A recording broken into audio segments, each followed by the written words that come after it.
Je viens de voir le film sur Robin des Bois, Robin Hood,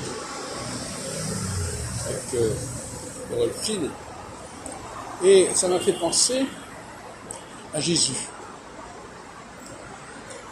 Parce que Richard Cœur de Lion, qui est maltraité par son frère Jean Santerre, qui est prisonnier parce qu'il est allé aux croisades. Alors, les croisades, évidemment, ça s'est produit en Palestine, mais déjà, ça crée un climat semblable à celui de Jésus. Richard Cœur de Lion, il veut l'égalité entre deux populations qui se côtoient en Angleterre, qui sont les Saxons et les Normands. Alors, les Normands sont les envahisseurs, qui sont français, qui constituent l'aristocratie, et les Saxons, ce sont les envahis, les premiers occupants. Et ça me fait penser à ce qui s'est passé du temps de Jésus, ce qui est là déjà depuis un certain temps, à savoir deux populations, et ça on l'oublie souvent, les Juifs et des populations qui viennent du royaume d'Israël, qui rassemble une population qui probablement était en Palestine avant l'arrivée des Juifs et qui ont été vassalisés et asservis.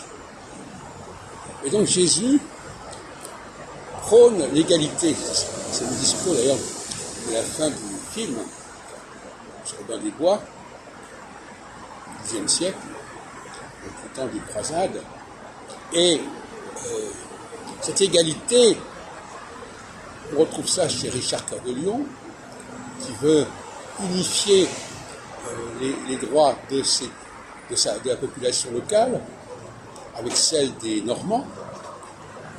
Et je ne peux pas m'empêcher de penser que les Normands ici, ce sont les Juifs, et les Saxons, qui sont défendus par Robin des Bois, ce sont les Israélites qui vont se christianiser d'ailleurs, qui vont, grâce à Jésus, ils vont acquérir l'égalité avec les Juifs par le biais du baptême. Et donc, d'une certaine manière, Robin des Bois est une œuvre antisémite quelque part. Antisémite à la mesure où les Normands sont mal présentés, sont décriés à travers la personne notamment de Jean Santerre. Et Richard Cœur de Lion, qui est allé aux croisades, revient